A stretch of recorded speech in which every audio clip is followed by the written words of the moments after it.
I'm not at work. Just, yeah. Fuck. P9. Hello, everyone. I am Liz. And I'm Iz, and welcome back to the P9 pod, everybody. Guys, I have the giggles. I'm sorry. We're recording together for the first time, like in a room, so it might get a little crazy. This is like our fifth or sixth take of the intro, and I've lost it now. I just can't stop laughing. We are learning as we go. And as we're learning, I also have to address before we get into it that I have a small cold, so I sound a little sick, and I apologize to those listening. They will never forgive you. Thank God. Love that for me. No, it's okay. But we're here to recap the Hungarian GP over in, what is it, Budapest? Budapest. Did you hear about the new corners? I did, that's why I Buda and remember. Pest. Or it's like, it's pronounced differently because it's like Hungarian. What do they say? I don't know. I heard the fan behavior girls talking about it. Buda Pest. She was like Pest or something. Pest. I guess Something of the sort. That's crazy. But yeah, they were in Budapest and we had a great time. Yeah, I was away, so my notes are probably not as good as they usually are, but I'm going to do my best to recap the practice section. I don't know if you have many notes. I hope you do, because apparently I'm bad at podcast hosting. I have no notes written down, and I did watch practice. Like, I'm trying to think back as to why I wouldn't have written notes down, but like I literally couldn't tell you. I just am bad at this. So, sorry everyone. I don't think that's true. I have 0 notes for FP1. I don't know if I watched it. I don't know if I just had nothing to say. It was early, I think. I feel like I watched it half awake in my bed. Well, the thing is, I was on European time, so it actually wasn't early for me. Gotcha. Yeah. I just You were definitely busy. missed it. That's okay. But FP2, I have that Lance's car had no back end. The suspension snapped in half. I don't know Yes. if that happened in FP1 and like lingered into FP2. I think he had a crash. Could be. I couldn't tell you. I wasn't there. We might be full of misinformation today, and I'm sorry about that. But it is true that Lance's car was slipping and sliding in the back. Yeah. And not only Lance, everybody was slipping and sliding. It was truthfully a massive slip and slide. Yes. Everyone all over the track sliding off wherever they could. And Period. I remember that because I remember being like, the tires are degrading crazy style already, and it was like the beginning of practice. Yeah, so that was a scary sight.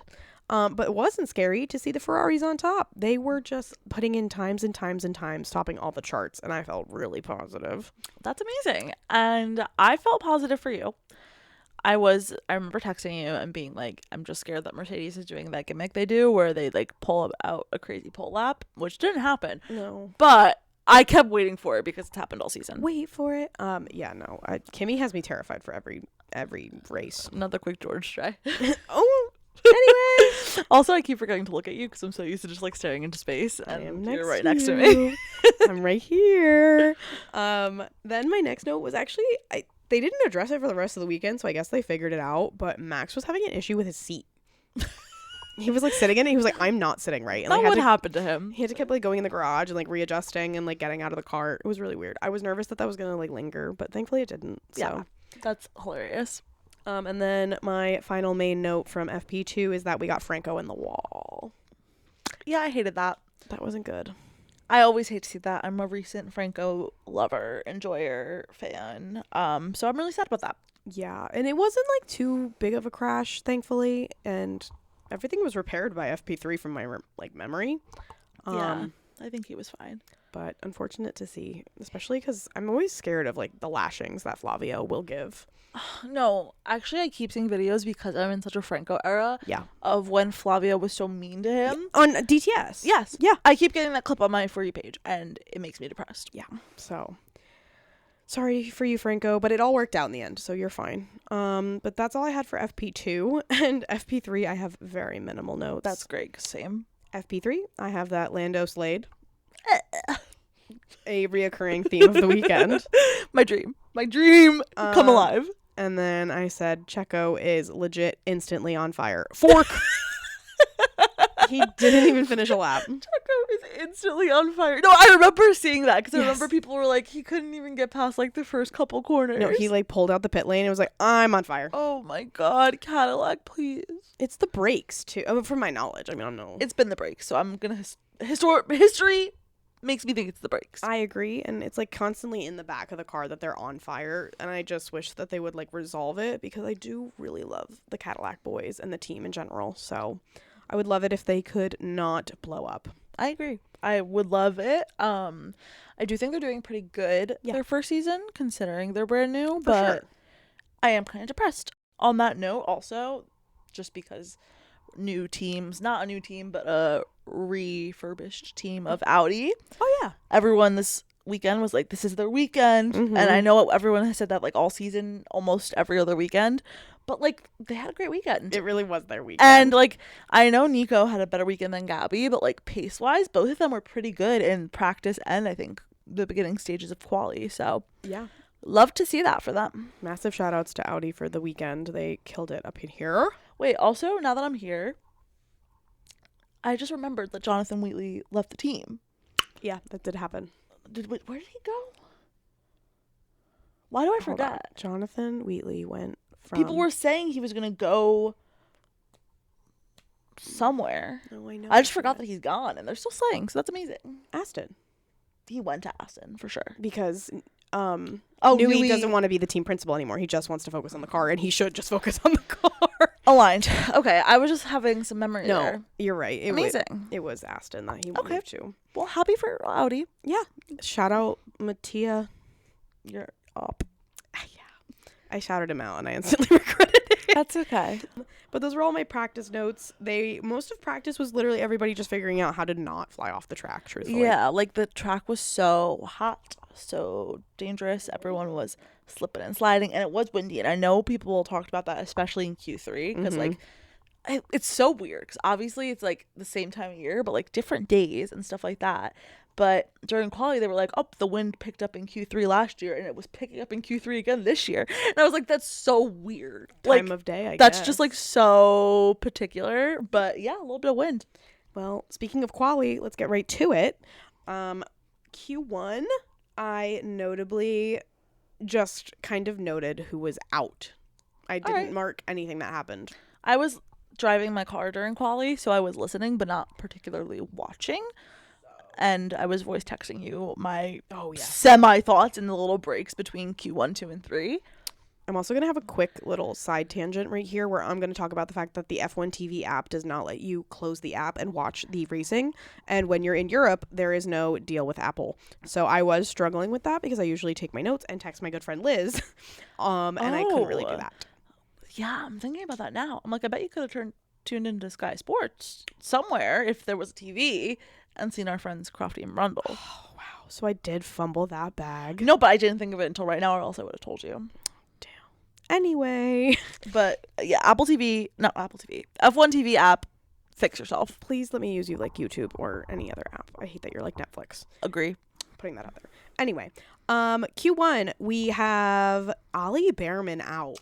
He had a bad quali. Like, I was floored to see such a thing. Another, in tandem with that, to make it to Q2, first of all, massive shout out to Esteban Ocon. He needed that. I was going to say, I feel like it's the first time Esteban out-qualified Ollie in a minute. Like, he needed that so bad. So I was really happy to see him get to Q2. He was powered by Spider-Man. Yes.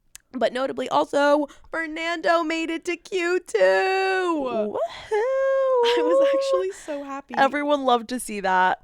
He did it for the baby. Stop. I forgot. His baby was in the paddock, right? This weekend? I think so. Or was it in Spa?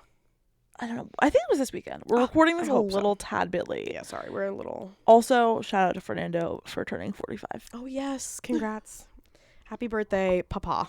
Love you, King. But yeah, everyone was saying Aston finally is going to have like kind of a car. Like the idea of a car that actually drives. And he did get to Q2, which was just like beautiful to see. And again, I'm highlighting that a Haas was out Q1, but also both Williams out. Well, so they had an awful weekend. Terrible weekend. Awful, embarrassing, humiliating weekend to be a Williams driver. And I was grateful that James took the blow for that, truthfully. We'll get into that a little bit, maybe during, was it the race when they had that radio? Yeah, it was at the end of the race, I think. Yeah. Let me just say, one thing about James, I'm always going to give him credit and shout out, because as much as the car is bad, awful, horrible, he takes the blame a little bit, He does. and he like puts it on himself and not on his drivers. And I can't say the same for a lot of team principals. And I'm looking at you, Andrea Stella. You know, and I'm also looking at you, Flavio, as we spoke about earlier. Yeah, you know what? Andrea, we have beef, and I'm getting into that later because we have a lot of it. Yeah. But Flavio sucks so bad. So bad. And so I guess that's a good point. Shout out to James Vowels for doing that, but also please help. It's the least you could do. And I actually did, under my note was James needs to step up. So yeah, I mean, he does. The car is just so bad. yeah. But this was kind of unrelated to Q1, but I thought about it in Q1. They had Ruth on the pit wall, and I love her. Wait, yeah, she was actually giving some fire points. And that's what I said. I said she is so good at explaining things. And also, I would rather have her chime in than the freaking Zach Brown. Period. Like, mic in, drop in. I'm like, I don't need to hear from Zach Brown. Like, she was actually giving me good points. Zach Brown just gives me nonsense, and I hate it. I agree. Last year, we kept talking to James, and James was having like a pretty good season with Williams. And I was like, you know what? This is good input. Like, I wanted to hear from James Vowels. What is Zach Brown going to tell me? He just annoys me. And nothing was worse than last year in Coda after Singapore when he was like, Lando has consequences, but we're not going to tell you what they are. I was like, literally, shut up. I never want to hear from you again. Period. So please leave Ruth on the pit wall. I love her there, and she was really awesome. I love women in motorsports, and I love learning about new things. And she was amazing. Like, I know we keep saying it, we're going in circles, but like, she actually was helpful in adding helpful commentary to things. So keep that lady around, please. We love that. Moving into Q2, this is where we got Isaac Hadjar's little spin-off. Oh. And I was really nervous that he wouldn't bounce back. But he did, and it was okay. Yeah. But I was really nervous about that. I feel like one thing I remember, it's so hard because I wish I had notes written down, but like I was literally driving, so I couldn't write my notes. I feel like, I don't know if it was this weekend or one before, Gabby couldn't set a time. Was that this weekend? I think it was this weekend. Like every session he kept not setting time. That was the other thing with qualifying. Track limits was so bad. Yeah. Everyone kept getting knocked for track limits. And I know Charles like had to put in a lap at the last minute of Q2 because his good lap got knocked out for track limits. Like it was such a track limits weekend. I actually have that note. Charles in the nick of time. I was sweating, panting, throwing up because I know he can throw in a good time. Like I said, they were topping the charts in practice, so I felt confident, but doesn't mean I enjoyed watching it happen. It's also just anxiety inducing because like we know track limits is happening. Yeah. So it's like he could do a great lap and he's like slightly off track and it's like shit.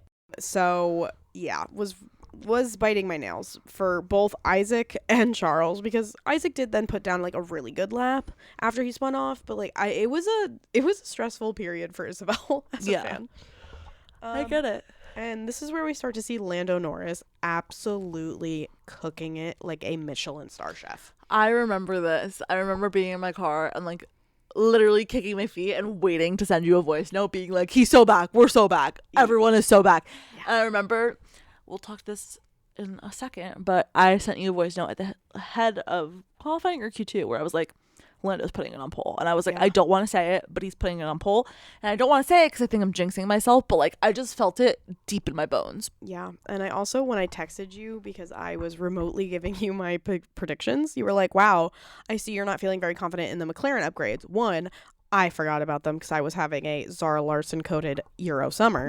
And two, I was not in a McLaren headspace generally. And I was like, you know what? I should have put Lando on my podium, and I didn't. And as the Q2 started winding down, I was like, I fumbled that big. Well, that's the good thing about us is we're always going to have a little bit different priorities, and my priorities are, like, unfortunately, always going to lie with McLaren. Yeah. So I had those upgrades top of mind, and they've been top of mind for the past, like, month and a half, because I'm like, by Hungary, it'll be okay. I'm, like, fighting through the trenches, like, by Hungary, it'll be fine. Everyone will have upgrades. Everything will be okay. And it was. And it was. But I was like seeing Lando put in those like beautiful laps. And that was the issue. The semi issue I was having was just like he had trouble in the last sector. Yeah. And it was like purple. And then I was like, green. I'm scared. Like I'm scared of the third sector. But he was putting in beautiful laps in quality and topping the sessions. Yeah. I actually kind of missed like the beast that is Lando Norris getting purple in every sector. The way I like my heart rate goes crazy style, like, oh my god, I can't. It's so good. So that was kind of all I had for Q2. Unfortunately, Fernando Alonso did not make it to Q3. No one expected that, and that was making me laugh when they were commentating on it. They were like, Yeah. he's not gonna get further than this, but like beautiful. They were literally like just so happy he's here. Like, Just happy he knew it. Like he went Yeah. out first and set like a really bad time, and everyone was like, "Oh, it's okay," and he was like, "Ah, it's whatever." he literally does nothing. I'm here kind of type beat. No, literally, great vibe though. I feel like I don't know. I'm just happy. I feel like his ego's got to be a little bit up. For sure. I mean, as this was happening, all I could think about was like when the Aston couldn't do more than 15 laps because they were getting nerve damage. When the car was like shaking them. Nerve damage. And now he's in Q2. Like, what are the odds of that happening? Oh my god, it was crazy. So happy to see that turnaround. Shout out to I almost said Jonathan Wheatley, Adrian Newey. Well, he's probably there. He can't, no, he's in gardening leave because he left the other team. He can't move that quickly. Okay, I don't know. No, that was helpful. I don't know my nonsense. I'm pretty sure I may be talking out my ass, but This is a common theme. Sometimes we just say things. It's fine. I think you're right. I'm working on my confidence. I'm right. You're right. And who cares if you're not? Then we go into Q3 where another Red Bull spins it out, which was Max. Thankfully, again, no damage. Yeah, I feel like Q3 was crazy. I like can't remember it top of mind, but I feel like it was a little wild. He was cooking and then like snapped it. And again, it wasn't the rear wing this time, so I'm okay that he's spinning out like this because it was consistently the rear wing. Yeah, it was something else. This was just like literally the track is made of soap. Yeah. So I took a deep breath, but I was really nervous. I was like re-seeing the Lando grandstand. Yeah. Yeah. And the thing with Q3 is like every Q3 is the same where everyone goes and puts in like a lap and then everyone waits for 10 minutes and then does their last lap. Yeah. So that was happening. But after the first lap, Lewis was on pole provisionally. Correct. He was on provisional pole. And I was like, it's okay. Like Lando was right there. And I was like, I'm nervous, but it's okay. And then they were all going out for their last lap at Q3. And they were like, they were saying you probably want to be in the front of the pack. Yes. And Lewis was in the front and Lando was in the back. And I was like, I kind of want him to be in the back because like maybe he could pull it out of nowhere. And then everyone's going, Lewis, Charles, maybe Max, George, Kimmy. Like all of the guys are going for their laps and all of them are doing worse. And I was like, wait. This is either going to be really good or really bad for Lando. Like, I couldn't tell if it was just, like, the wind, the track, whatever they were talking about was, like, so bad. Or if everyone was just, like, simultaneously having a bad lap. But I was like, Lando needs to improve. So, hopefully he's cooking back there. And little do you know, he's cooking back there. It was actually wild, though, because at the start of Q3, Lewis put down, like, a crazy lap. And I was like, oh, like, he's solid. And then we went back out. And both Ferraris set yellow times. Yeah, everyone was having really bad laps. And Max also set yellow times. And then he like bailed out of it, if I'm not mistaken. So seeing everyone marking yellows and then literally the orca that is Lando Norris coming through on like double purple, I was jaw agape. I was so excited. And I was like, eek, it's going to be pole. And it was. And it was really awesome. And I knew it. As that's happening, George Russell on the side of the road. I forgot that they were like, stop the car. Yeah, I was already kind of devastated that like Max bailed on his lap and he wasn't going to improve his time. And I was like, all right, well, like maybe George's like, oh my God, I almost said McLaren. George's Mercedes will do something this weekend. And it did do something. It died. Yeah, it did. It did die. So. And I hated to see that. But yeah, at the moment it was Lando, Lewis, Charles, top three. And then we get to the post-quality interviews and Lewis looks like someone did something real bad. I forget the direct quote, but he was like, I might have been in the way of somebody and like I've just got a lot on my mind. And when he said that, I was like, uh-oh, because if he's saying that, he knows he was in the way of someone. And if he did anything, the FAA is going to clock it. Like, yeah. He could literally breathe wrong. So I was like, wait, what happened? And then they showed the replay and he definitely impeded Oscar Piastri. Mm-hmm. And I was like, uh-oh. And I am harping on the Lewis of it all, but I do want to just quickly say, like, this was not Oscar's weekend in any facet. It was not. The impeding is just the tip of the iceberg. I have to be so honest. And I will say he was cranky about it, and rightfully so. But like, This man is not icy. This man is not icy. He shows all his feelings. He's not icy, but I love that when he's mad, he's extra Australian. Oh my god, I can't understand a word he says. I'm like, what are you saying? Please, captions. Captions now. We will get into that more in depthly later because there's some notable moments, but the only other thing that I had from qualifying is that Kimmy also got his grid penalty for... Oh yeah, Kimmy got a penalty for... What? I don't remember. I literally have 4 question marks. Wait. Why do I forget? I don't remember. I don't know. Kimmy got a penalty. I forget why. But he moved down like 3 spots, I think. Yeah, him and Lewis both got a 3-place grid pen. I don't remember why Kimmy got his, but he did. So that brings us to the real race. Unless you have any notes from anything else. Nope. Okay. Well, the only other pre-race note I had was Lando grabbing the behind of his engineer. Like, and it made me laugh so hard. And he's such a goofball. And I was like, maybe it was for good luck. And you know what? It was. Tap that booty for some good luck. I literally turned on the race and I was like, now why is he grabbing his engineer? What is he doing? Lando, please. I joined the race like literally right as it started, and Liz texted me that. And I was like, he did what? And then everyone on Twitter was like, Lando, what are you doing? And I was like, he's just being himself. Let him be who you are. Yeah, I saw everyone being like, oh, the intrusive thoughts really won. And to be fair, I get it. And that's why he's my driver, because I let them win all the time. Like, he gets it. Okay, so other than Lando Norris grabbing some booty, we get into the real race. This is where Ferrari starts on a soft. And we were talking about the tire strategy a little bit on qualifying day because they famously used their mediums in Q2 and not their softs. And everyone was like, this is either brilliant or really stupid. And it turns out it was not brilliant. It was really stupid. And I mean, I shouldn't ever be surprised. And that was in my notes for Q2. And I actually just didn't address it because I knew that I was going to address it here. That I understand that one time this year Lewis pulled a crazy strategy and it worked. Exactly. We cannot rely on that. Well, and then also because of that incident in it was Q1 where they used the mediums. Because of that incident in Q2 with Charles and his track limits, he had to go and do more laps on the softs. Yep. So Lewis started on softs that were like 3 laps old. Charles, sorry. You're good. Charles started on meat softs. Oh my god. You're good. Softs that were like 7 or 8 laps old. Yeah. So I was like, why are they doing that? He's gonna have to pit in like 10 seconds. And the softs really were not going far. So that was my thing. I was like, I understand it's probably gonna be a 2-stop anyway, but I was like, on these old softs is crazy. My thing with the whole softs thing is like, I know you couldn't have put them on a medium because we didn't have one, but Charles was on the front line and you put him on an 8-lap old soft. No, yeah. And I was like, maybe if he gets a really good jump and can manage a miracle pace out of nowhere. But alas, that didn't happen. And I am grateful because if there's one thing about Charles, he can manage a tire pretty well, but there's only so much one human being can do on a snowball of a tire, and he proved that because off the line, 0 pace. Yeah, the Ferraris had nothing at the start, which sucked to see. And who else had nothing at the start was George Russell.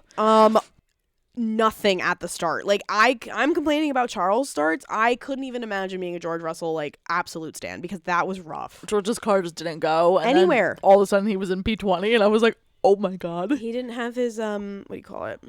He went into anti-stall. Yeah. So his car, like, literally turned off, and he's in 21st. I said, what?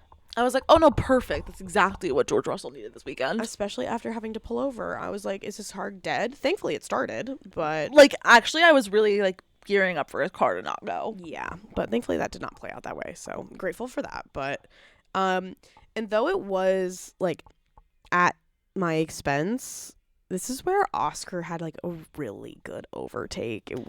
Oscar had a great start, and I was like, congrats, Oscar. Do you want me to blow myself up?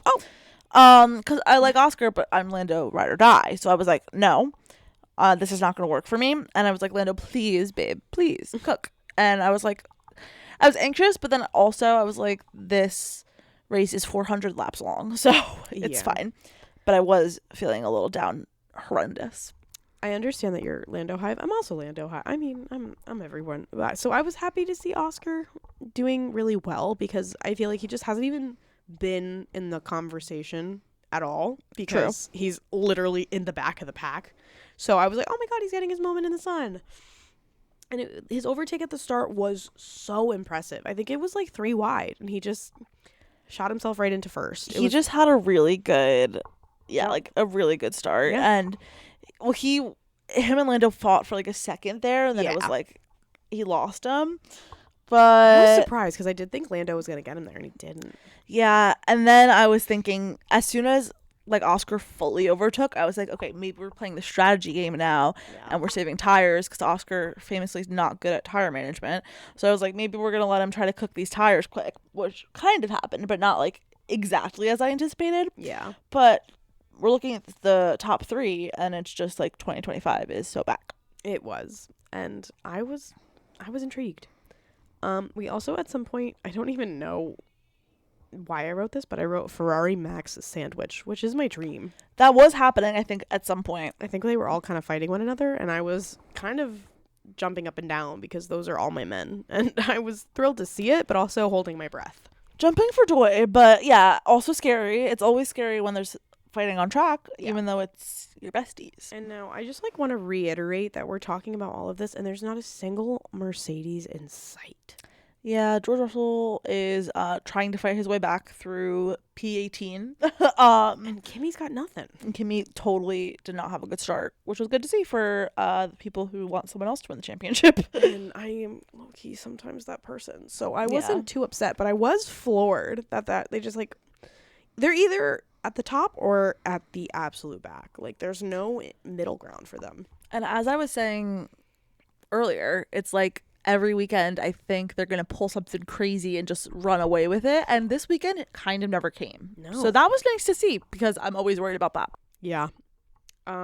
This brings me to lap 12. See, you're so great. You write lap numbers. I just kind of info dump. And then I'm like, I don't know if I'm going out of order. I only mark the laps when I feel like I notice them because it's like a notable thing. And I think it's funny that it's at lap 12 that Lewis said Max was really slow over the radio. No, yes. Well, and this is good because they were all fighting, and also at around this point I wrote that Lewis and Lando were very similar because they were both feeling like they were super fast. Yeah. They just couldn't get the guy ahead of them, and they felt like they were getting backed up a little bit. Yeah, and that was the one thing that was kind of scaring me about the Ferraris is because they're fighting Max. They're running these tires rampant and, again, used soft. I was going to say famously already a soft. Not just a soft, a used soft. Yeah. So I was kind of like, I know that they can manage their tires. Both of them are very talented in that way, but doesn't mean that I want to see them chasing on a used soft while everyone is on a medium. And it's famously lap 12. Yeah. So, which is when pit strategy is going to start coming into play. Yeah. And I did note that because Oscar overtook Lando, he was going to have strategy preference, and that made me want to jump off a cliff. Glad you didn't. Yeah, but I was feeling a little bit confident because Lando was feeling confident, and that always fills me with hope. But as we all know, rarely do I trust the McLaren garage or the McLaren pit wall. Fair. Multiple times a race, I'm doubting them. Yeah. Even more so when Oscar has strategy preference over Lando, because I'm like, great. So if it was going to go bad anyway, it's probably going to go worse. Is this where we got Lando's quote where he was like, no, it's not that you can't, it's that you won't let me? I think that was a little later, but yeah, because Lando is always thinking strategically and is like, let me try to do a bit of an undercut. And they're like, what if you didn't? Yeah. And Will literally told him no. And he was like, oh, you won't let me. Cool. Because then Oscar pit like one lap later. But I was going to wait to talk about this, but I guess we'll talk about this now because I'm already going. Take the time. Oscar affectionately is a tire muncher. He...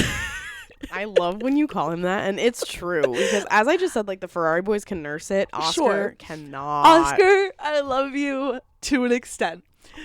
When it comes to Oscar versus Lando, Lando's always gonna be my boy. I understand. So unfortunately, I do appreciate when Oscar is munching his tires, and I'm like, he has pit strategy preference anyway, but I knew he was going to pit when he did because his tires were shot. Yeah.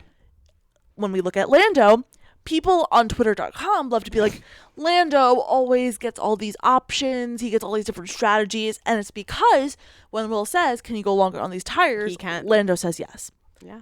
They say, Oscar, how are your tires? He says, shot. Every single time. So Lando was on an alternate strategy, just like he was last year in Hungary when he pulled off the one stop that no one expected to work. Yup. Because he can nurse his tires. So I'm done with people saying Lando gets so many options. He only does it because he's thinking strategically and he also knows how to manage his tires. Yeah. Oscar does not know how to do that. That's my rant. And you're right about it. So I'm here to support. I agree that most times, like 9 times out of 10, when anyone's asking Oscar about his tires, he's like, they're cooked. At least one of them. Yeah, also, a tire is always cooked. And it sucks to see, but it just shows he's a little bit like newer to the sport than Lando is, and he doesn't have that skill the same way Lando does, and people are like, Lando gets all these options, and it's because he can do them. Correct. Sorry. Also, the only note I skipped was that Cadillac was on fire again, and I might be skipping other things for you, but Checo did catch on fire. I actually don't know where I put that note.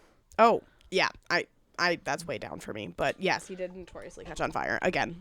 Well, and I classic Cadillac. Valtteri also caught on fire or just like pulled off. I don't think he DNF'd, or did he? I know they both didn't finish because They both. I posted the graphic on our story and I said, please stop catching on fire. So I do think they both caught on fire. I think he was just later, but yeah. So please, Cadillac, I'd love to see a finish. I'm not even asking for points at this point. Keep Cadillac in your thoughts and prayers. They're always there for me. At some point, Max had a double overtake. It was good. It was really good. It did things to Isabel that I cannot describe on the podcast. I don't remember who he even overtook. It was Lewis and Charles? No. Maybe Kimmy? It might have been Kimmy. I think it was Lewis and Kimmy. It was so beautiful and so well executed, and I was like, welcome back, 4-time world champion. And then, I mean, like, he did fine. I know we'll talk about the cool down room later, but it was actually making me laugh where he was like, that was all I could do. Yeah. Because he was like, that was the only time he was going to have like an opportunity like that. And he was like, I just had to do it. And he was right. Like, he's truly like a little boy behind the wheel. He's just like looking for any kind of excitement. He's just looking to have some fun. But that then brings me to part of the rant that we were kind of having here is where lap 39, Carlos signs into Oscar Piastri. Oh, that's so much further down for me. That's crazy. Okay, so what else did you have before? Let's talk about... Okay, I'll go through my thing. Yeah. Lando's pit stop was bad, and by bad I mean just not great. It wasn't the 8-second pit stop of last race, but it was over 3, which was worse than Oscar's. Really quick, I also think it was this weekend that we got the fastest pit stop of the year from VCarb. It was Arvid, yeah. 199. Go VCarb. Fun to see. I did right. Isaac was doing that bit for like 10 seconds where he was backing up the pack, and I wrote time to kill Red Bull. Don't kill my man. It wasn't him. Like, I know it wasn't him because it was so funny. They were like, he would never do that to Lewis. No, like literally he had to back up his goat, and I know he was sweating. But I was like laughing. I was like, Red Bull always doing some nonsense. Like, sure. And this was also around the time where they were talking about a potential Kimi 1 stop, which didn't end up happening, but we're always going to have that conversation, and it didn't happen because people were pitting crazy style. And right before the Carlos incident, Lando had that mistake where he like went off for a second, and his gap from Oscar went from like 0.6 to like 1.8. Yeah. 1 lap later, he cut it down again, and I was like, at that point, I was like, he's winning the race. Like, when he had that pace to cut the gap, like he made one mistake, cut it back in literally a second, and then that was, I think, when he was telling Will Joseph, like, famously, I'm miles faster. Like, let me go, Adam. And what was beautiful about this, which we're going to talk about Carlos as a whole right now, but what's beautiful about this is at this moment, they were talking about Lando's pit strategy and like he wasn't going to get what he wanted because we got into that fight with Will. But the little graphic was showing like the gap before or after the pit stop. Lando was probably going to overtake him anyway because his pace was so good. I agree. So regardless of Carlos, and because we know I don't trust McLaren's pit wall, I was happy with the little cushion it gave me. But I think Lando would have come out in front anyway. Anyway, now get into it. No, I'm with you on that entirely because Lando's pace was crazy. It was actually, we already talked about it. Enough said. But yeah, that's where lap 39, Carlos hits Oscar. So notoriously, this track is very short. So this then leads to a lot of lapped cars. Allegedly, the blue flag system was not working great. I've seen all POVs. I've seen Carlos fans. I've seen Carlos haters. I've seen neutrals all give their takes. I think the correct answer lies somewhere in the middle of all of that, where there were obviously blue flags on track. Yeah. I think on Carlos's wheel, they weren't showing up. So there was like confusion on all ends. Should Carlos have done that? Absolutely not. Do I understand being confused? Yes. Was it still a mess? Yes. Since I have a podcast where I can voice my opinion, I'm going to. I honestly find it slightly inexcusable. I'm biased, if it's not on so your I find it wheel. excusable. I understand. Like, honestly, I'm going to use the term, but it's like not the right word. I'm grateful that it happened because, again, I did want to see Lando win it. I'm really happy Lando won it. That's crazy. Grateful is crazy. I know, it's not the right word. It's like, I wasn't upset that it happened. I'll put it that way. Same. But it shouldn't have happened. If there's even a blue flag in your peripheral and there's a car in your mirror, why are you turning in? It's just a lack of awareness, and I think Carlos is just not aware, and I think because he was having such a god-awful weekend and because his car goes at 0 miles an hour, I just don't think he was paying attention to anything and didn't care.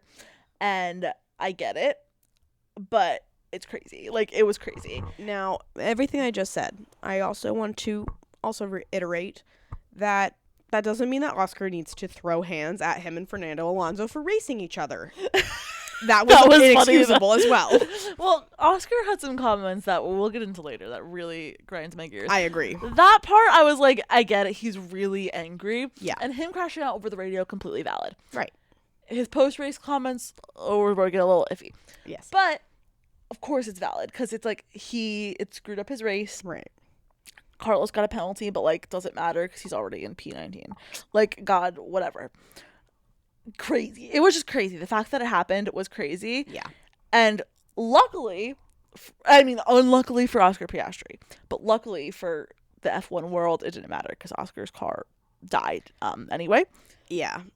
So, like, good for everyone that it wasn't, I feel like, as big of a controversy as it could have been. Yeah. Because Oscar's car died. So shortly after Oscar gets hit by Carlos, that's when Checo died in my notes. So I'm wondering if maybe your note was supposed to be Valtteri. Oh, maybe Valtteri died earlier. Because mine is Checo down. Checo was, again, on fire. Cadillac on fire, always. Like, it could Fork. be either or, and if it's one of them, it's Yeah. gonna be the other. So But then after that, lap 56 is when Oscar's out. So that's like a decent amount of laps he got in before he died after getting hit. yeah, because it wasn't like a hit induced. No. It was like, well, because what we get into is, first of all, before that, I just would like to say that my podium prediction was cooking for a second. It was, and I was It like, wasn't damn, like I fumbled. fully cooking because George famously died, but the Yeah. Lando Oscar of it all was great. I would have loved to see both of them up there. Me too.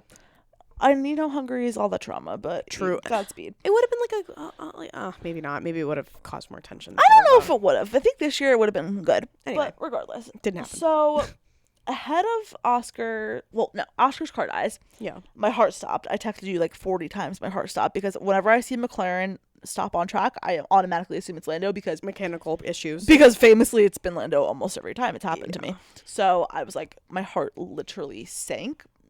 And it was Oscar, not Lando. So I'll say luckily, but I don't mean luckily because I don't want Oscar to be suffering that. But, I was happy it wasn't Lando.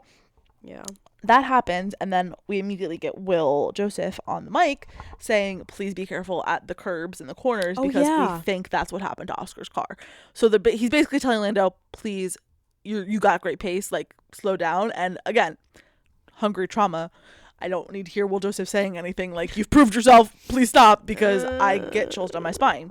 But then I was getting scared because I was like, this McLaren is so touchy. Yeah. What if Lando hits a curb wrong and his car blows up? And as soon as I saw, like, that what happened to Oscar and, you know, Will's notes to Lando, all I could think about was George in Canada. And I was really nervous about the Mercedes power unit in anyone's car at that point. And I want to say it, but I'm scared.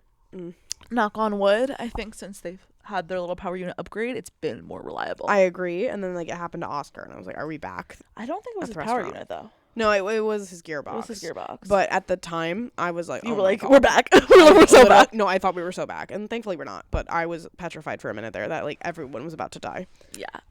As we all are, because this year has been a mess.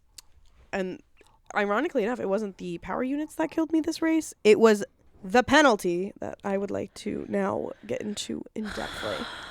This was scary and sad and tragic because we were texting and I was like, you were like, I just want a Max podium. I was like, I don't know. I think there's going to be a Ferrari podium. And you were like, no, there's not. I was like, no, there is. Like, I promise. like I could promise that. And if anyone knows the truth, it's a Tifosi. Because I know when something was going to happen. It's always going to happen to us. So, we're either going to make a bad call or... This was against your will and out of your hands. Correct. So as we saw, there was pit stops. Pit stops. Was it? I don't know if it was safety car pit stops or just regular pit stops. I think it was VST. Okay. So pitting, Kimi and Lewis are fighting each other. Yeah. For the podium at this point. Correct. La la la la la. Lewis comes out of the pits and he's trying to get ahead of Kimi. Yeah. He does get ahead of Kimi. But not in front of the line. Not in front of the line. So he has to give the place back. Yes. He gives the place back.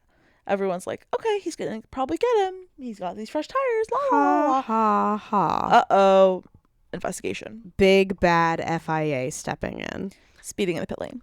And it's like, I don't know how accurate the graphic you sent me was, but that it was like what, point like 001? I think it was just 0.1 in the end. Okay, so maybe I was being a little petty.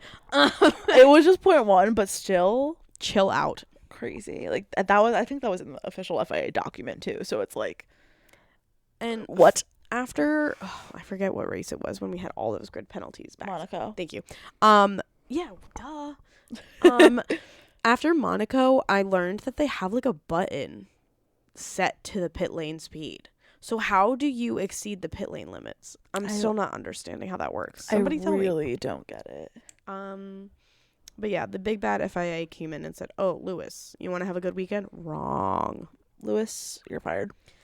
All these penalties for this poor man. He doesn't deserve them. It was not good to see, and he got a 5-second penalty, and he did not get a podium. Mm-hmm. So everyone hated that.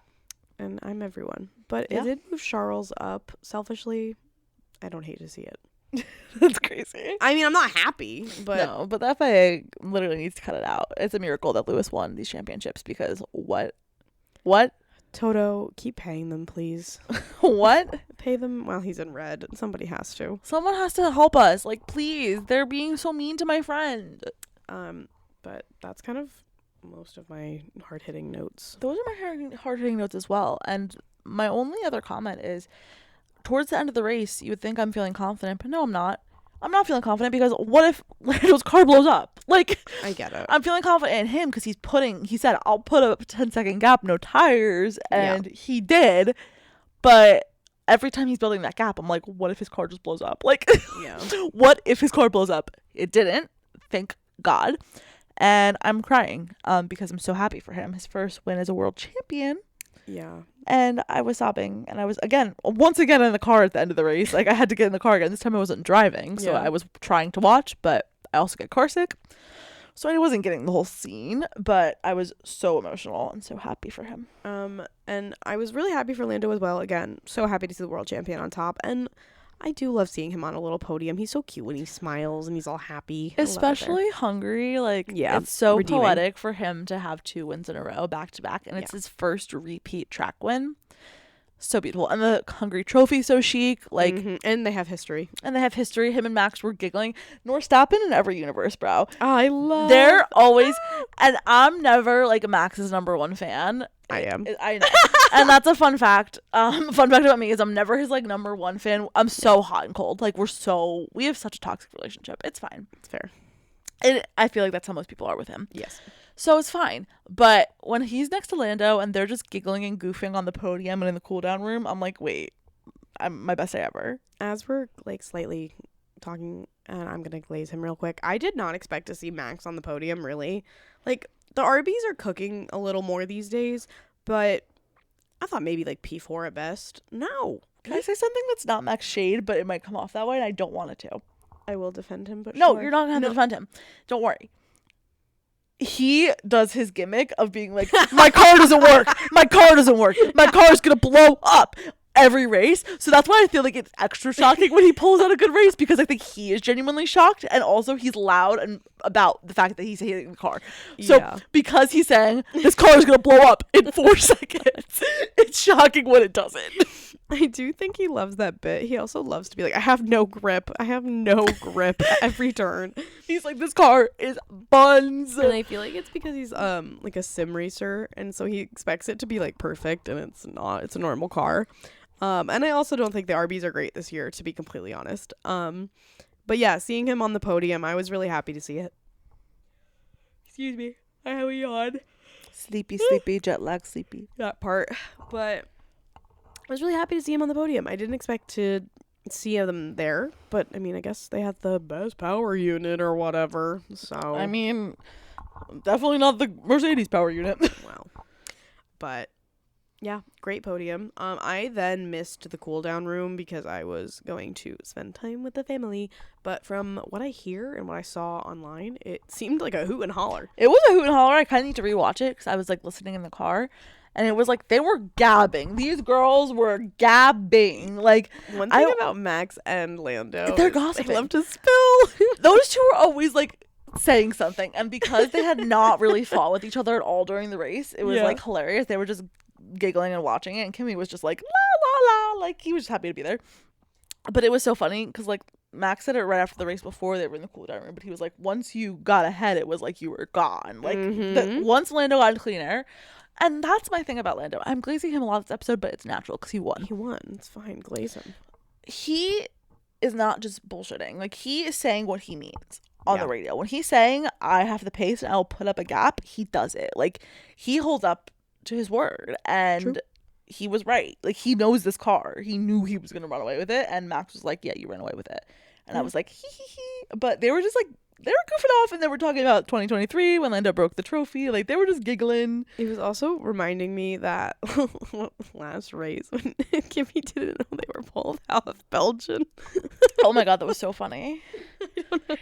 That weird trio, I think it really hits for me. I said to Liz that they're giving like father, son, and gay uncle. No, like they are. Like they give like that weird family party that you're at, and it's like it's kind of like a weird crew, but like you're really vibing. Like that is the three of them, And I love them. I do. and I do really love it. So I was having a great time, and then I got my trophy picks. I was kicking my feet and giggling all day. I was happy to be alive. Life is beautiful. You were addressing the color of the trophy as well. Oh yeah, It was 'cause orange. It was and orange gold. last year, and it's gold this year. The script writers, bro, like they knew what they were cooking. They knew in their heart. How much did Big McLaren pay? I'm No. kidding. I'm kidding. But like there's someone in the room. Someone in the room where it happened is like me and had the vision of Lando Norris winning this race, and it happened. It really happened. Yeah. So overall, a very eventful and interesting race. I had a good time. I'm sure Oscar Hive did not. I'm sorry for you guys. And honestly, as a Ferrari fan, I guess it was a little rough to watch, but it wasn't too terrible, so I'll take it. Do you know what's crazy to me that I didn't know this was happening? Mm. And it's because I'm in such a fandom space of Lando and George fans. So Yeah. like that's most of the content I see. What I didn't know was happening is there's a lot of Oscar and George fans in the world. And they are miserable. Like they are just doing so bad. I got a meme, I think it was literally this morning, and it was like how it feels to be an Oscar and George fan, and it was this person like in a coal mine just mining repeatedly and getting nothing. No, it's so real. It was so unfortunate, but I was like, damn, like I'm so happy that's not me. Sorry for you. No, because like the George Lando fans, it's like a give and take, but like someone's always doing kind of positive, Right. except the beginning of this year. But like, you know, there's kind of a little bit of variety. This year, George and Oscar is just like getting punched down and down again, and I'm getting so many of them on my feed right now I know. because I like interact with a lot of Lando and Oscar fans, and I interact with a lot of Lando and George fans. So somewhere we meet in the middle, and I have the Oscar George fans. And a lot of people are saying that like George is riding the Oscar wave of last year, so I will get into that conversation. It's hard because I think he's also riding the Lando wave. I agree. I maintain that more because he's losing right now, and Lando was losing for so much of the season. It's all about your point of view, I suppose. It really is. But those were all of my race notes. And as we're talking about the internet, do we want to get into our meme of the week? Sure. And again, I have a couple. Okay. I only had one. Oh, great. My mind space was a little taken up. But my meme of the week to encompass the weekend was that video of Lando Norris when he goes, "I can't! It's broken! It's broken! Anti-stall!" Because I'm specifically talking about George, who actually anti-stalled, Oscar, and both of the Cadillacs. Sure, it was broken. So it was just a very broken and anti-stall weekend. That's hilarious. And that's such a good one because everyone's cars broke down. It's broken. Mine are a little more on the nose for specific events. First is Alex Albon pole position after Lando got pole. That's actually a good one. Pole position. Pole position. Because that was me in my car. I was super excited.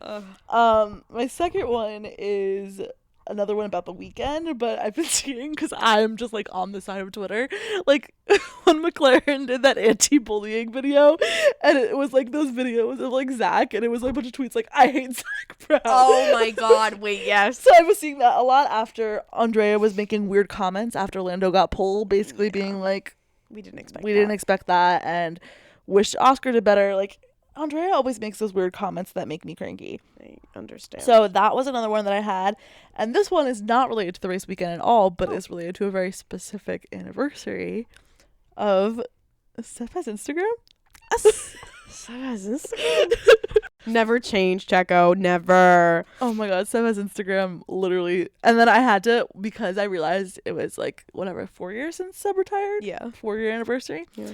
I was with my mom and my sister, and I was like, you guys don't even understand the cultural impact. Let me tell you all about it, because it was just this wave of Seb retiring, Fernando, Oscar, like all of that happened at once. Mm-hmm. One of the best cultural moments of F1 history. Yeah. And it was the 4-year anniversary. So never forget, Seb has Instagram. I guess on the same topic of Checo, it's not like a meme of the week, but it did happen this weekend of him putting those AirPods in that cup. Wait, I didn't see that. I thought you were going to say something else. Admin, that was a good one too. I think it was this weekend. Maybe it was Spa that it happened and I only saw it this weekend. But their admin had them doing like girl hold challenge. They gave them like a bunch of items and we're like, figure out how to hold them all in one hand. And Checo threw admin's AirPods in a fucking glass of water. He's so funny. Checo! Those are expensive. So funny. No, I was thinking about them making him and Valtteri recreate that video of them. In the interview or whatever, the press day, like years ago. Oh, also, now I'm getting off track because we have to go back to our podiums. Off track. But we did get the news this weekend that the Bahrain Grand Prix is going to be held in Malaysia, which they can't call it the Malaysian Grand Prix. No, it's the Bahrain Grand Prix, obviously. Insane behavior. Obviously, but I'm actually happy about it because I hate canceled races. I agree. And Malaysia makes us think of Mark Webber. Malaysia is just a chic track with some interesting memories. That also made me laugh when Red Bull, I think, posted those pictures of Seb and Mark, and people were like, obviously the only important thing that happened with them was these photos. Like, nothing else happened in Malaysia, which made me giggle. And also, just while we're talking about different tracks, Lando Norris was doing some practice laps in my home country. Yeah. Down at the Portugal track. I was telling you to turn around because you were on a plane. I was like, get back there. I actually did ask them to flip the plane around. Unfortunately, they didn't listen. Ridiculous. But yeah, I can't wait to go there next year. I'm trying my hardest. Algarve, I'll see you next year for the F1 GP. I'm coming. We're going. Can't wait to see you guys there. I'm manifesting it now. But we can talk about our P9s and podiums from Hungary. Yes, and then please. We can do it like maybe it's just some summer break chat. Yeah. And not do podium predictions yet. We're holding off for Zandvoort. Let's do that. I love Zandvoort. I'm excited. So let's talk about podiums first. Yeah. You can cover mine because it's a shit show. It wasn't that bad. It wasn't great. It was but like Loki, both of ours were the same level of bad. Anyway. You said Kimmy, Charles, and George. Kimi was on the podium, but he wasn't in first. Charles was not on the podium, and George also was not on the podium. Yep. Oh, do you want to speak? No, I was just going to say that, like, in my heart of hearts, I really did want to put Lando and Max, but I was like, that sounds crazy. And then guess what? It wasn't actually all that crazy. A fun fact about me is I almost put Max instead of George. No way. And I was like, nope, George needs redemption. Yeah. I need to stop doing that because I didn't. And I put Lando, George, Oscar, which was close for that 1 point there. But it was Lando, Max, Kimi, as we all know. Yes. But I did get Lando first place right. So you know what? I'll take it. So you cooked. I love that for you. P9, we have a win for you over here because Nico Hulkenberg was P9. First points of the season, Nico. You knew all about the anniversary of Suck My Balls and you pulled it out. He knew it. He knew it was happening. He was thinking of K-Mag. I'm thinking of K-Mag. He made it happen. And we're so happy to see he finally got his first points. I'm thinking about Kevin at his first podiums. Oh, I can't. Oh my God, please. Please don't start. Sorry. I'll get emotional. This is sick. Sorry. But yeah, good one for you. Amazing stuff. I was really proud, loving it. I picked Franco, which was bad. The Alpines both had bad race. Yeah. So we're just gonna ignore that. We are gonna ignore that, and I do. Oh my God! Wait. Also, I should have addressed this at meme of the week, and I'm sorry I didn't. No, it's okay. That Max Verstappen radio behind both of the V carbs. Oh, Morons! Morons! That was so funny because there's been so much drama, obviously, because like the V carbs have been always Fighting, beefing. Well, that, but also like historically, they've been like under the Red Bull guys of like trying to work up to Red Bull, so doing things in favor of the higher up Red Bull team. Right. That's been the whole issue with them in the past, not in the present, because in the present they don't care. Liam Lawson was already at Red Bull. He's like, I'm done. No, and he was just like la la la. They were fighting, and Max was so mad. Tell these two to move. Morons. Oh my God, that was so funny.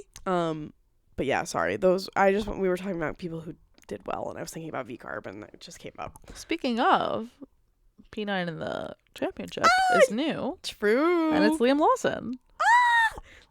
Get out of my way. I'm Liam Lawson. I think he went up too. I'm trying to think. I think he was 10. I don't think he went down to P9. So we're going to take that as a win. And however, a team that did go down to P9 was Williams.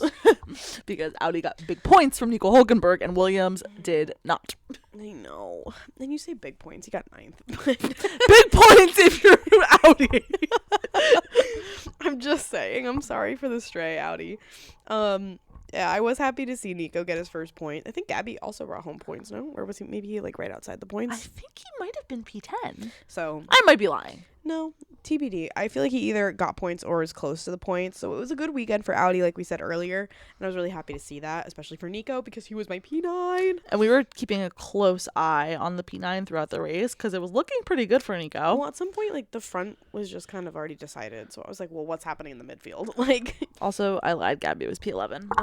Right outside the points. Orbit was P10. I thought so, but I wasn't 100%. Wow, Lance was P13. What? Okay, Aston And Slay. Fernando was 14. Again, remember when they couldn't finish a lap? Like, That's amazing. doing so good. Yes. I'm sorry. I'm just looking at the standings now. So Valtteri was the earlier DNF. Yes. So that's what my Cadillac on Fire was about. Yeah. Makes sense. Unfortunate for the caddies, please. But yeah, that's all I have for my predictions. Yeah, I don't want to talk about my podium anymore. Except for my other prediction that was the McLaren upgrades are going to slay. And they did. And they did. For both cars. They did. So that was amazing to see. And really happy and cautiously optimistic. I was happy to be back because I think Spa was insane. I honestly, I haven't fully rewatched it yet. I've just been here, there, and everywhere. But I watched, half of it, and I've seen all the clips and all the highlights, obviously. And it was mad insane. Mm-hmm. So I was happy that this one was also still crazy, but at least more tame. And I always say this, but I always say this. I mean, I said it once, but, and only to you. Yeah. But I feel the same way about Austria. Not Austria. Whoa, brain fart, Hungary, as I do about Canada, where I really like the track, but I have so much trauma that I can't call them my favorite tracks. But I really like the Hungary track because I think it's really fun, quick, speedy, devious, crazy. I think it's a decent track. I'm not super in love with it, but I also understand the whole trauma of it all because I like it because it's not like an overtaking track, but you can overtake. Yeah. And when you do, it's fire flames. that is true because we did go 3 wide multiple times. Yeah, and like, I'll give you that. And there's a lot of what's the word? Up. oh, like elevation. Thank you. Elevation change. Well, and that's the thing too. Like, I know George was overtaking cars that he was considerably faster than, Yeah. but the fact that he clawed his way up to P7 was pretty impressive. That's very true. Like, imagine that was Monaco. Yeah. Well, that's people call it Monaco without walls, and I'm like, considering the fact that they call it that, it's crazy. Yeah. So, good track. I'm excited for Zandvoort, though. I actually love that track. Again, I have trauma. I understand. It's just Max's home race. So. I know, and it's gonna be gone. Oh my god. I'm reminding myself of the saddest fact that we're going back as not MV1. I'm loving that fact. I love this game. I only knew him as MV1, so it like really pains the soul. But Also, it's okay. Quick shout out to our girl Sage and Sprout merch. Yes. Because me and Isabel took advantage of her Lando sale And you should have too if you didn't. and both got cute new Lando t-shirts that are coming in the mail so soon. Waiting patiently. So I can't wait for that. Yeah, that's kind of all I've got going on. Currently summer break. Very Lando is in Ibiza. Lando's in Ibiza. People think that Charles's wife is pregnant. Who knows? Lewis maybe got a puppy. Lewis got a puppy. We can also talk about freaking Total Wolf. Oh my god. We don't. Running the ocean like crazy. All of a sudden he's with Max. Then he's with Kimmy. He's just bopping around causing drama. Yeah. And I actually, really quick while we're on the topic, I realized how unk I am because people are posting pictures of Kimmy and they're like, he looks so hot. And I'm like, that's a child. No, well, that's how But I they're always also feel. children. Well, people do that about like Arvid too. Like, and I'm like, Arvid is a cutie pie baby angel, but like, it's his first day on earth. Like, Yeah. it's not like I can't do like the thirst edits. I'm like, it's your first day and you're a baby. It turns my stomach, truly. But I mean, again, if you're a child, like, I guess it's fine. If you're a child, go for it. But I just am always shocked that Like, it's happening. I'm gonna catch a case. I didn't know that was happening. I'm like, those are my little friends. He was wet out of a pool, and I was like, oh my god, he looks so cute. And everyone was like, he's so fine. I was like, oh, why and wasn't? then Toto showing up. Like, Toto and Susie just that's going on a not world fine. tour. Like, okay. Wasn't it last year when everyone tracked their PJs and he met Max? Yes. In Monaco or right outside? It was the same thing. Exactly. So I love Toto this bit. is just nothing. This could have been my meme of the week. Nothing beats that. a Jet 2 holiday. Well, yeah, the picture that Max tweeted of like, should I pick up? But it was like that picture of Toto calling because like it still rings true. Like That picture of him in the air with the it's window. so good. bad. I can't. But I'm just like, every year I'm feeling for George Russell, and I never think anything's actually gonna happen. I think Toto just likes to play mind games, and I hate that. I hate that it's against George. It always is. It always is. As we went over in our pit stop, he's super begged by Olivia Rodrigo. He's always begging. I also don't remember at what point of the weekend or why he said it, but I know that Toto called a bunch of people Teletubbies. Toto was talking rah-rah about the engineers and the blue flags and the issues of them not telling their drivers to move out of the way. So, Teletubbies, new insult just dropped. It was hilarious, but that's my thing, because I often consider Toto one of my favorite F1 team principals because he's hilarious. Yeah. And then he pisses me off because I'm like, stop playing with George Russell's head. He will never stop. He'll never stop, and it makes me sad. But summer break is gonna keep kicking, and I hope Lando Norris keeps doing what he's doing. He's really jam-packing his schedule because he was driving, and he was in Ibiza DJing, which he said he stopped doing. Portugal to Ibiza, that's the dream. He retired from DJing and then came out of retirement. He also was spotted with my good friend Ferran Torres last night, and apparently they swapped hats. Oh, which makes me happy big because for the Liz community. those are my two friends hanging out and sharing clothes. Yeah. Very Lando Norris core. So can't wait to see where that takes us next. Yeah. But if you are new to the F1 community or the space, or you don't know, as we are on break. Grill the Grid will be getting released, and that has been doing numbers for my mental health. Let's talk about Grill the Grid real quick, because that was so good. The first episode was so good. The Alex Albon Red Bull shade, please never die. He was so funny. Gagged. Also, Lando just kept skipping people because he didn't want to use his brain. Like, he's so stupid. I love him so much. Checo was cooking, and I was so happy to see that. Checo was cooking. George and Oscar were try-harding, as they do. Yes. No one knew where Max was for some reason. Like, I feel like, again, maybe it's because, like, I'm a Max fan. I feel like the Toro Rosso, of it all is, like, so Max. I was so surprised that didn't click for anybody. It was crazy. And it was also fun to play along because I was impressing myself with my wheel knowledge because I actually knew more about the old guys than I thought I would. I saw Kevin's career, I said, Kevin! Yeah. Kevin! Welcome back, Kevin. Well, and I was also getting confused because at the beginning, before they had said, like, it doesn't include 2026. Yes. That's 6. And I was like, because at Nico's, I, like, knew it was Nico. And I was like, wait, but it doesn't say Audi. The steak threw me off. Well, yeah, like the Sauber. Or the Saubers, yes. Steak, Sauber, same thing. But they had the Sauber, not the steak. Exactly. And then I was confused. And then I was like, but that's Nico. And then I was like, no, it's not Nico. It was Nico, but it was a mess. It anyway, also threw me.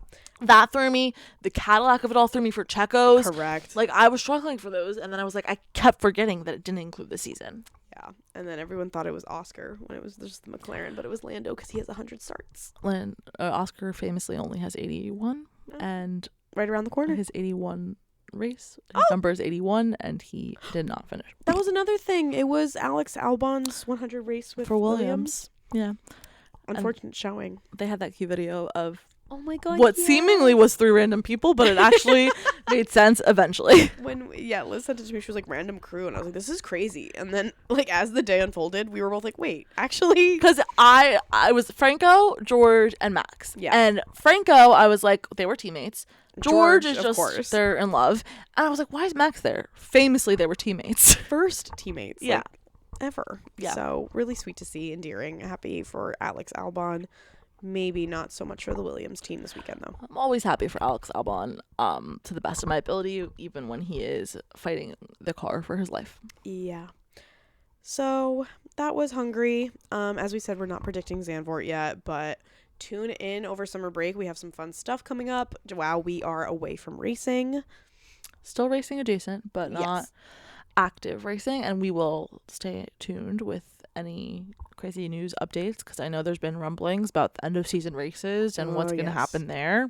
Also, silly season about to start kicking off, so Max, please sign some form of paperwork. I'm begging. Max is always just like Max and Toto are always goofing this time of year. They're always like la la la la And la. they make me so nervous. So I'm feeling secure. I just don't know what Max is doing, period. I just hope it's not retiring. I don't think it is. I know I say that a lot because I'm blind optimism of us, but I don't think he is. I hope not, but We'll see. with all those thoughts, we will see you later for some, as we said, F1 content unrelated to racing for right now. But with that, not a word. Not a word. Goodbye. See you soon.